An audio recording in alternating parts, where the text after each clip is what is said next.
Hello everyone, greetings dear. कैसे हैं बेटा आप सब? I hope you are all is well. तो आपकी वर्कशीट है बेटा शिक्षा निदेशालय राष्ट्रीय राजधानी क्षेत्र दिल्ली की वर्कशीट नंबर आपकी 29। ये है बेटा आपकी 6 क्लास की विज्ञान की वर्कशीट है। आज आपकी 2 वर्कशीट आई है। एक आई है विज्ञान की वर्कशीट, दूसरी आई है आपकी सोशल साइंस यानी कि जो है सामाजिक में भूगोल की वर्कशीट। तो विद्यार्थी को अपना नाम, अपने कक्षा अध्यापक का नाम लिखना है और ये वर्कशीट रहेगी आपकी 29 जनवरी 2021 की शुक्रवार की वर्कशीट। तो आज का हमारा जो है वर्कशीट का टॉपिक है सजीव एवं उनका परिवेश पुनरावृत्ति। तो देखिए यहाँ पर सीधे क्वेश्चन सीधे दिए गए हैं आज। तो क्वेश्चन नंबर 1 क्या दिया गया है बेटा कि नीचे दी गई तालिका में कुछ शब्दों को परिभाषाएं लिखी गई हैं। सही शब्द को चुनकर उनकी परिभाषा के आगे लिखें। देखिए बेटा कुछ परिभाषाएं दी गई हैं, जो कि ये शब्द दिए गए हैं, इनको उन परिभाषाओं के सही शब्दों को चुनकर उन परिभाषाओं के आगे लिखना है हमें। तो चलिए करते हैं। देखिए सबसे पहले क्या दिया गया है बेटा? सबसे पहले दिया गया है वह प्रक्रिया जिसके द्वारा जीव नए जीव को जन्म देते हैं। तो वो क्या कहलाता है बेटा? ये ऊपर हमारे हिंट दिए गए हैं, हमें इन्हीं में से छांट कर लिखना है। तो क्या कहलाता है बेटा? वह प्रक्रिया जिसके द्वारा जीव नए जीव को जन्म देते हैं वो क्या कहलाती है बेटा? वो कहलाती है प्रजनन। यहाँ पर हम लिखेंगे प्रजनन।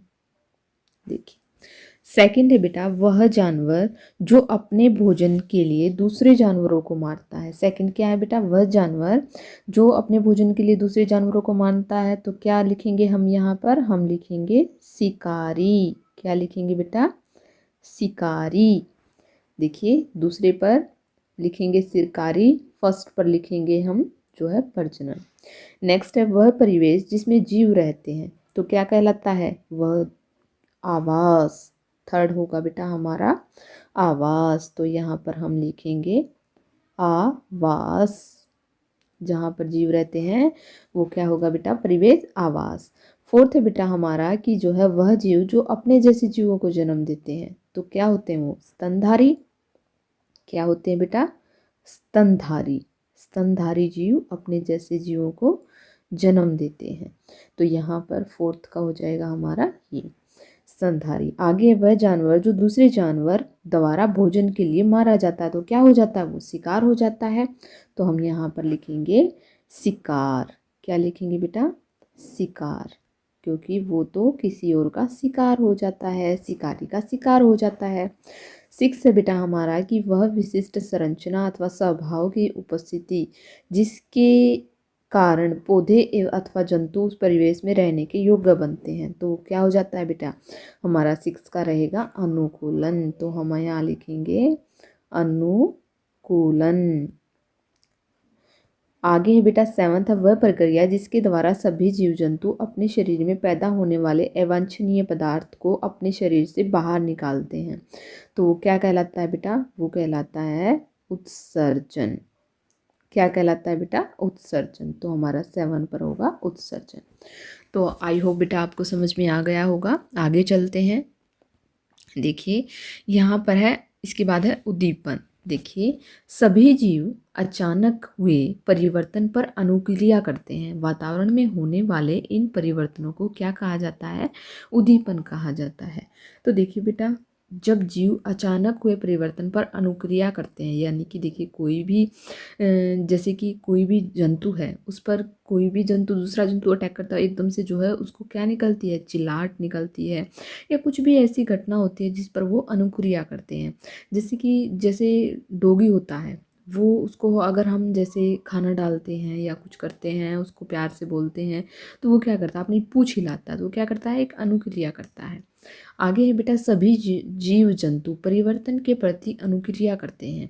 अपने दैनिक जीवन से उदाहरण देकर समझाइए। तो अपने दैनिक जीवन में जैसे कि बेटा हम जो है मान लिया हम किचन में काम कर रहे हैं, तो अगर किसी भी गर्म चीज़ को एकदम से हाथ लग जाता है तो एकदम क्या होता है? हाथ पीछे हट जाता है।